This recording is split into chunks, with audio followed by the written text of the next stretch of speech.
하나님 말씀 보겠습니다. 하나님 말씀 에스라 10장 11절 말씀입니다.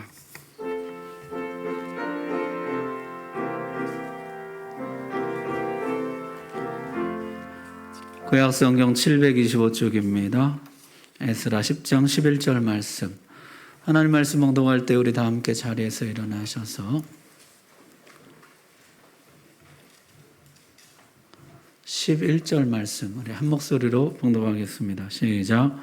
이제 너희 조상들의 하나님 앞에서 죄를 자복하고 그의 뜻대로 행하여 그 지방 사람들과 이방 여인을 끊어버리라 하니. 아멘. 하나님 말씀 전하겠습니다. 에스라가 돌아왔습니다. 바로 그 사람, 바로 그 에스라. 율법을 연구하며 준행하며 가르치기로 결심했던 사람, 그가 돌아왔습니다. 자, 에스라는 율법을 어떻게 가르칠까요? 그는 먼저 실태조사, 진상 파악에 나섭니다. 5월 1일에 도착해서 9월까지 거의 4달 동안 진상조사를 합니다. 실상은 참담했습니다. 성전만 덩그러니 지어 놓았지 하나님의 말씀과는 전혀 무관한 삶을 살고 있었습니다. 사회적인 상황을 보면요, 성적 부도덕이 창궐했고 거짓 맹세로 재판을 기울게 했으며 약자를 억울하게 하고 압제했습니다. 하나님 나라가 전혀 아니었던 것이죠. 종교적인 상황은 훨씬 더 심각했습니다. 더러운 떡과 더러운 희생 제물을 바쳤고 제사장이 앞장서서 하나님의 것을 도둑질했습니다. 총체적인 난국이었죠. 당시의 상황을 말라기 선지자는 이렇게 기록하고 있습니다. 이는 너희가 말하기를 하나님을 섬기는 것이 헛되니 만군의 여호와 앞에서 그 명령을 지키며 슬프게 행하는 것이 무엇이 유익하리요. 지금 우리는 교만한 자가 복되다 하며 악을 행하는 자가 번성하며 하나님을 시험하는 자가 화를 면한다 하노라. 사람들이 말하기를 하나님 섬기는 게 헛되다. 오히려 교만한 자가 복되고 악을 행하는 자가 번성하고 하나님을 시험하는 자가 화를 면한다. 한마디로 하면 하나님 없다, 이런 얘기죠. 이게 당시 시대적인 상황 분위기였습니다. 여러분, 이런 상황이라면 어디서부터 손을 대야 될까요? 모든 사람들이 하나님 없다, 하나님 섬기는 거 다 헛된 일이다. 오히려 악인들이 잘 되고 번성하고 하나님을 대적하는 자가 잘 되고 하나님 없다, 다 그렇게 생각하고 자기 마음대로 사는 이때 어디서부터 손봐야 될까요? 제사장들과 레위인들을 불러다 놓고 먼저 호통을 쳐야 될까요? 아니면 총독들과 방백들을 먼저 바로잡아야 할까요? 그것도 아니면 백성들을 모아서 율법을 하나하나 차근차근 다시 가르쳐야 할까요? 도대체 어디서부터 손봐야 할까요? 에스라는 가정에서부터 시작합니다. 가정에서부터 율법을 지켜야 한다. 하나님의 말씀은 너의 가장 근본에서부터, 너의 가장 기본에서부터 지켜져야 한다. 여러분, 오늘 9장 1절 한번 보십시오. 이 일 후에 방백들이 내게 나와 이르되 이스라엘 백성과 제사장들과 레위 사람들이 이 땅 백성들에게서 떠나지 아니하고 가나안 사람들과 헷 사람들과 브리스 사람들과 여부스 사람들과 암몬 사람들과 모압 사람들과 애굽 사람들과 아모리 사람들의 가증한 일을 행하여 하나님 나라를 재건하겠다고 돌아온 이 백성들이 그 땅의 백성들을 떠나지 아니하였다는 것이요. 그들과 함께 거주하기 시작했다. 그들과 함께 살면서 그들과 연합하기 시작했다는 거죠. 저들의 가증한 일을 행하기 시작했다. 이것이 지금의 총체적 난국의 원인이었다는 것이죠. 2절 보십시오. 그들의 딸을 맞이하여 아내와 며느리로 삼아 거룩한 자손이 그 지방 사람들과 서로 섞이게 하는데 방백들과 고관들이 이 죄에 더욱 으뜸이 되었다 하는지라. 그 결과 저들은 서로 섞이게 되었습니다. 그 땅 백성들과의 혼인을 통해 하나님의 백성이라는 정체성이 희미해지고 저들과 혼합되고 변질되고 동화되게 되었습니다.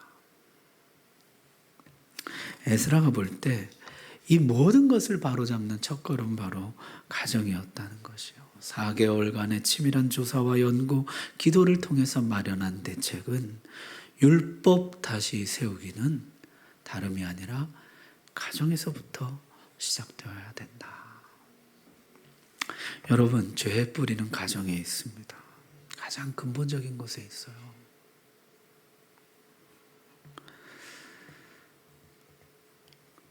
만약 하나님이 오늘 우리 가정에 오신다면은 하나님이 우리 가정 다시 세우기를 시작하신다면 하나님 우리 가정에 제일 먼저 무엇을 말씀하실까요? 무엇부터 바로잡으라 하실까요? 탐욕과 시기, 교만, 미움과 다툼, 거짓과 음란, 분노, 악독함, 방탕함, 비방, 무정함, 무자비함. 하나님은 우리 집에는 무엇부터 바로잡으라 하실 것인가? 에스라 시대에는요, 가정들마다 깊이 뿌리 박힌 문제가 이 섞임이에요. 혼합됨. 하나님은 그 혼합됨부터 바로잡으라. 그 시대는 그렇게 말씀하셨습니다. 자, 그렇다면요, 이들이 이방인과 결혼함으로 혼합되게 되었다 그랬는데, 그렇다면 율법에 이방인과의 결혼 자체가 금지되어 있었을까요?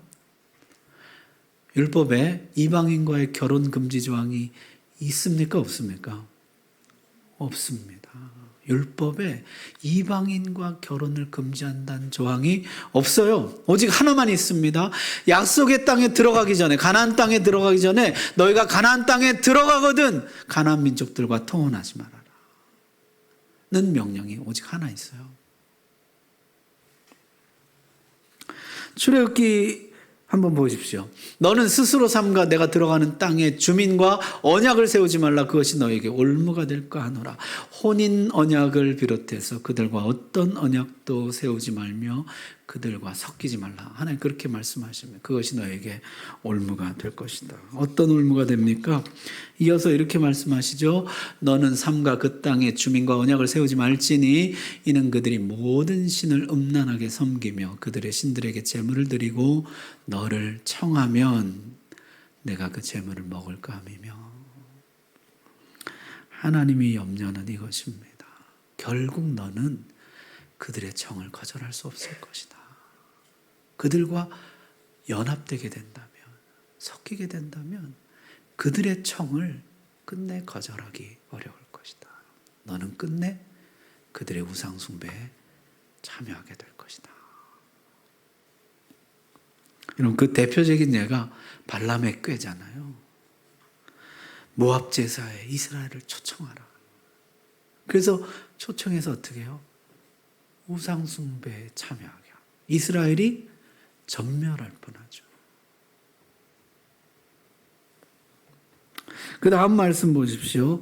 또 내가 그들의 딸들을 내 아들들의 아내로 삼음으로 그들의 딸들이 그들의 신들을 음란하게 섬기며 내 아들에게 그들의 신들을 음란하게 섬기게 할까 함이니라. 이게 하나님 말씀하신 염려, 올무가 된다는 것이에요. 여러분, 이 대표적인 예가 누굽니까? 솔로몬이죠. 많은 이방 여인을 아내로 삼았습니다. 그는 끝내 우상 숭배자가 되고 맙니다. 여러분, 하나님께 너무나 사랑을 받아서 여디디아라는 이름을 받았어요. 너무 많은 지혜를 받았어요. 너무 많은 축복을 받았어요. 그런 그도 끝내 우상 숭배자 되더라는 것이에요. 끝내 너는 그의 청을 거절하지 못할 것이다. 너는 우상 숭배자가 될 것이다. 여러분, 율법에는요, 이방인과의 결혼 금지 조항이 없습니다. 오직 한 번만 나와요. 가나안 땅에 들어가면 그 민족, 가나안 민족들과 통혼하지 말아라. 그 이유는요, 혼합될 것이다. 너희는 거기에 동화될 것이다. 그걸 염려하셨다는 것이죠. 자, 그렇다면 여러분, 성경의 금지는 이방 민족과 결혼 금지인가요? 혼합 금지인가요? 뭐가 맞는 것이에요? 혼합 금지예요. 오히려 성경에는요, 이방인과 결혼한 믿음의 사람들이 많이 등장합니다. 여러분, 요셉은 어떻습니까? 요셉은 미디안 제사장 보디베라의 딸 아스낙과 결혼합니다. 모세는요, 미디안 여인 십보라와 결혼합니다. 보아스는 모압 여인 룻과 결혼합니다. 룻은 이방 여인이었지만 나오미의 며느리가 되고 그 누구보다 하나님을 잘 섬깁니다. 다윗의 셋째 아들, 성경에 흠이 없었다고 칭찬한 아들 압살롬. 그에 대해서 이렇게 기록해요. 그술왕 달메의 딸 마아가의 아들이라. 이방 여인의 아들이었어요. 다윗이 이방 여인과 결혼해서 낳은 아들이 압살롬이었습니다. 성경은 오히려 이방인들이 하나님의 백성으로 편입되는 것에 대해서 칭찬합니다. 여러분, 여호수아와 갈렙 그러잖아요. 갈렙이 그니스 족속이에요. 이방 사람.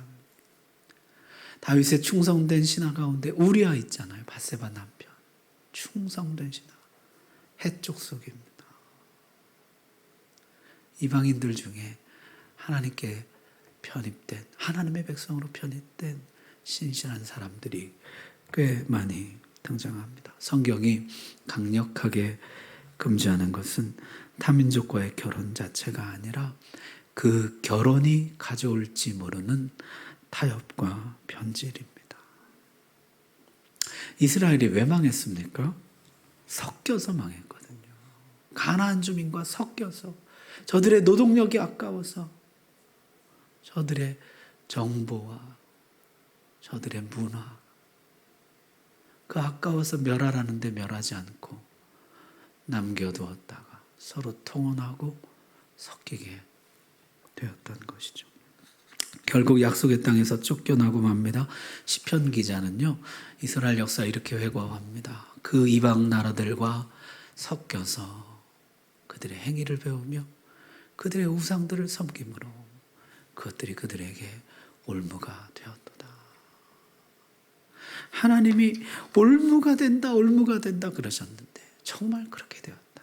그들과 섞이면서 자연스럽게 그들의 행위를 배우게 되고 그들의 우상 숭배에 참여하게 되고 끝내 그들을 올가매는 올무가 되었다. 그들은 끝내 포로가 되어 쫓겨나게 되었다는 것이요. 여러분, 지금 이 시대의 문제는요, 결혼이 아니라 혼합이에요. 섞임이에요. 저는 이런 생각이 들어요. 지금 청년 시대가 예수 믿는 사람 7%라 그래요.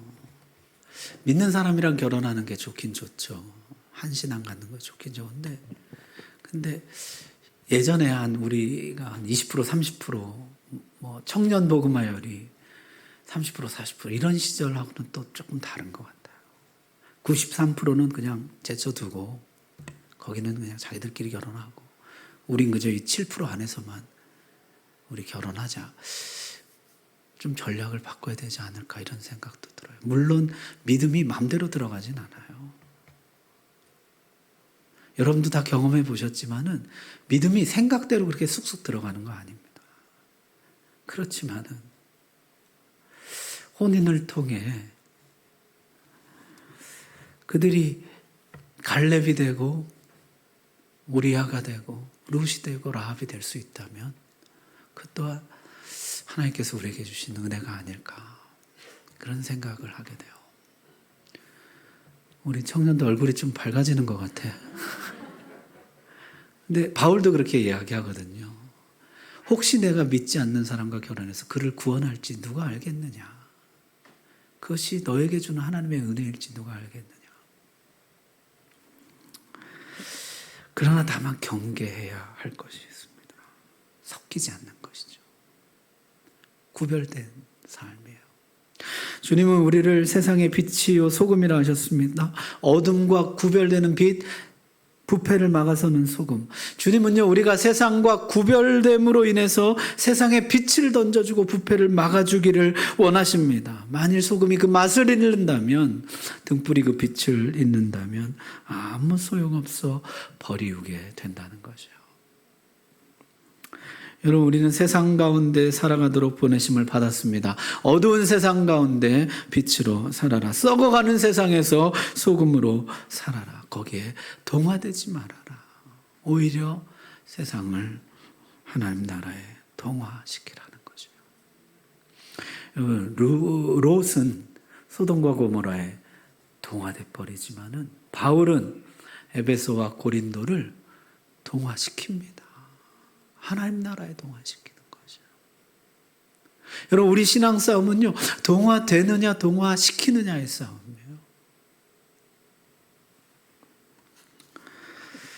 자, 문제의 원인은 파악이 됐습니다. 어떻게 바로잡아 나가느냐? 자, 이미 이방인과 섞여서 혼합되어 버렸는데 이것을 어떻게 하느냐? 에스라 9장 3절 한번 보십시오. 내가 이를 듣고 속옷과 겉옷을 찢고 머리털과 수염을 뜯으며 기가 막혀 앉아 있으니, 에스라가 망연자실해서 앉아 있었다. 너무 기가 막혀서. 5절에 보니까 저녁 제사를 드릴 때 내가 근심 중에 일어나서 속옷과 겉옷을 찢은 채 무릎을 꿇고 나의 하나님 여호와를 향하여 손을 들고 저녁까지 앉아 있다가 그가 저녁 제사 드릴 때 일어나 무릎을 꿇고 나의 하나님께 손을 들고 기도하기 시작했다는 것이에요. 오늘 제가 주목하고 싶은 부분은 이 부분인데요. 잡아다가 족치고 주리를 틀고 벌을 주고 하지를 않고 에스라가 이걸 바로잡는데 어떻게 하는 것이에요? 기도하는 것이에요. 여러분, 기도가 힘이 없어 보이잖아요. 이렇게 해가지고 이거 바로 잡히겠나? 근데 여러분, 10장 1절 한번 보십시오. 에스라가 하나님의 성전 앞에 엎드려 울며 기도하여 죄를 자복할 때 많은 백성이 크게 통곡하며 이스라엘 중에서 백성의 남녀와 어린아이의 큰 무리가 그 앞에 모인지라. 그 에스라가 엎드려 기도할 때, 에스라가 손들고 기도할 때 이 기도가 많은 백성들에게 퍼져가기 시작했습니다. 이 회개가 많은 백성들에게 확장되어 가기 시작했습니다. 많은 백성이 크게 통곡하며 큰 무리가 그 앞에 모여들었어요.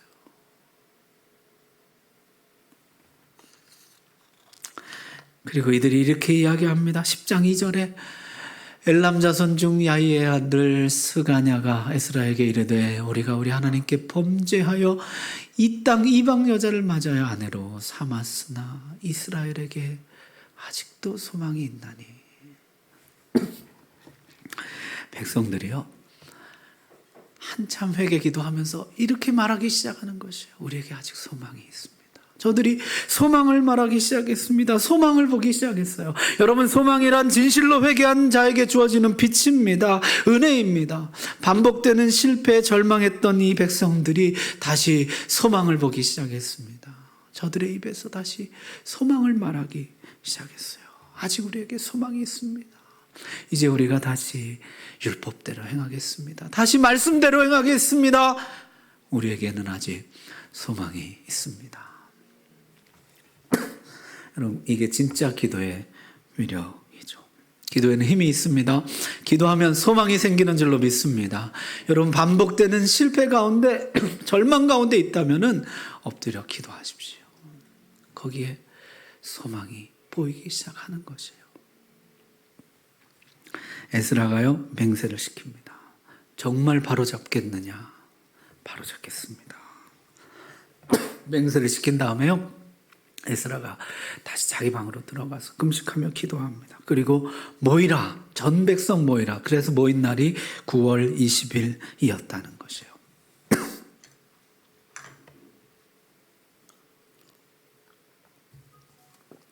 9월 20일에 온 백성이 이제 다 모였습니다. 모인 다음에 에스라가요, 색출해내라. 온 백성 앞에서 공개적으로 망신을 주고 그렇게 하지 않아요. 11절, 오늘 우리가 읽은 말씀인데요. 다시 한번 읽겠습니다. 시작. 이제 너희 조상들의 하나님 앞에서 죄를 자복하고 그의 뜻대로 행하여 그 지방 사람들과 이방 여인을 끊어버리라 하니. 아멘. 에스라가요, 백성들 다 모아놓고 자복하고 끊어버리라. 그렇게 이야기합니다. 저는요, 여기에 에스라의 매력이 있다고 생각이 돼요. 이 완전한 학자 에스라, 율법에 정통한 에스라, 피도 눈물도 없는 사람인 줄 알았더니 그 왜 그런 거 있잖아요. 무슨 대쪽 절대 변치 않는 기준, 막 조금도 양보하지 않고 그냥 오직 이대로, 이런 사람일 줄 알았더니요, 울며 금식하는 사람이고 백성들로 하여금 스스로 하나님 앞에서 결단하도록 돕는 사람이더라는 것이에요. 여러분, 율법에서 이 자복하는 거하고 발각되는 거하고는 그 죄가 다릅니다. 형벌이 달라요. 여러분, 전에 우리 속건제 할 때 배웠는데 혹시 기억나세요? 자백하면 어떻게 됩니까? 1.2배를 배상하는, 20%만 더 배상하면 돼요. 형벌이 가벼운 것이죠. 그러나 발각되면, 들통나면 어떻습니까? 4, 5배를 배상하라. 그 형벌이 달라요. 죄가 다르다고요. 율법에 정통한 이 에스라가요, 백성들에게 스스로 자복하고 결단하라. 끊어버리라. 백성들이 자복하고 깨끗이 결발했습니다. 마치 아브라함이 눈물을 머금고 하갈과 이스마엘을 내보냈던 것처럼 이 백성들이 저들을 다 내보냈다는 것이요. 성경에 내보낸 사람들의 명단이 기록되어 있습니다. 가정이 정결케 되고 율법이 바로 서게 되었다는 것이죠. 자, 그렇다면 마지막으로 우리가 주목하고 싶은 것은요, 왜 섞이게 되었을까 하는 것이에요.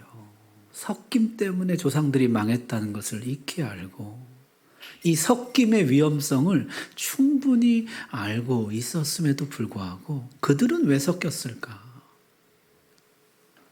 말라기 2장에 보니까요, 이들은 심지어 이방 여인과 결혼하기 위해서 현재 자기 유대인 아내를 내보내기까지 했습니다.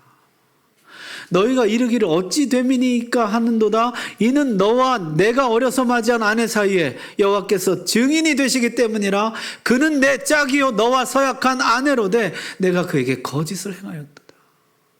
유대인들이요, 이방 여인과 결혼하려고 자기 아내를 막 내보내는 것이에요. 아니, 도대체 이렇게까지 한 이유가 무엇일까요? 여러분, 이들의 혼합의 역사, 섞임의 역사를 살펴보면요, 노아 시대 때 하나님의 아들들이 사람의 딸들과 섞이게 됩니다. 그 이유는 쾌락이었습니다. 눈에 좋은 대로 마음에 원하는 대로 취하였다는 것이에요.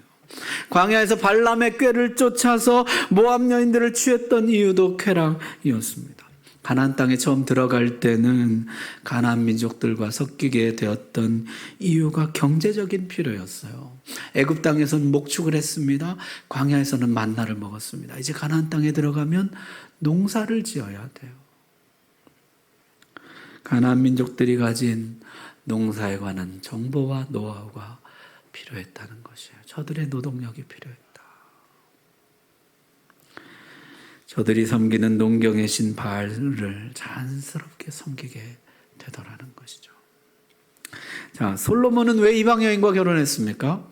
정략 결혼이었죠. 안전을 도모하기 위한 정략 결혼이었습니다. 아마도 포로에서 돌아왔던 이 백성들도 같은 이유로 섞이게 되었을 것입니다. 당시 그 땅에 살고 있던 이방 민족들은 그 지역 토호들, 지주들, 토착민들이었어요. 상당히 넓은 영토를 소유하고 있었습니다. 귀한 공동체가 직면해야 했던 힘겨운 경제적 상황을 고려해 볼 때 저들과 연합하는 것이 살 길이라고 여겼는지도 모릅니다. 저들의 정보와 노하우, 노동력이 필요했고 저들과의 연합이 안전을 보장해 줄 것이라 믿었을 것입니다. 여러분, 같은 일들이 오늘날도 반복되고 있습니다. 여러분은 언제 세상과 타협하고 세상과 연합되시나요? 언제 하나님의 법을 포기하고 세상과 섞이게 되시던가요?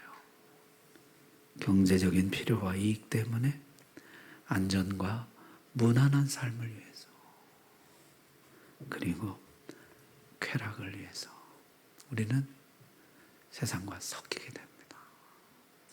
구별되어 살라는 하나님의 말씀을 저버리게 됩니다. 그래서 그 결과 정말 행복과 풍요와 안전을 누렸을까요? 그 백성들이 정반대였죠. 그들은 곤고와 궁핍과 불안에 시달렸습니다. 진정한 행복과 풍요와 안전은 오직 주님께로부터 나오는 줄로 믿습니다. 성경이 이렇게 처음부터 말씀하죠. 오늘날 내 행복을 위하여 내게 명하는 이 명령과 규례와 법도를 지키라. 이스라엘아, 너는 행복자로다. 하나님 말씀이 너에게 행복을 가져다 준다고 누누이 가르치고 있습니다. 너에게 비를 주고 바람을 주는 진짜 풍요의 신은 나 여호와니라. 여호와는 너를 지키시는 자라. 여호와께서 내 오른쪽에서 내 그늘이 되시나니 낮에 해가 너를 상하지 아니하며 밤의 달도 너를 해치지 못하리니 여호와께서 너의 출입을 지금부터 영원까지 지키시리로다. 안전은 주님께로부터 나옵니다. 솔로몬의 간절한 고백 기억하시죠? 여호와께서 집을 세우지 아니하시면 세우는 자의 수고가 헛되며 여호와께서 성을 지키지 아니하시면 파수꾼의 깨어 있음이 헛되도다. 정략 결혼 안전도 뭐 이 모든 것이 다 소용없더라는 것이에요. 안전은 하나님 말씀대로 살 때 지켜지는 것입니다. 하나님 말씀대로 사는 자에게 주어지는 은혜요 선물인 것입니다.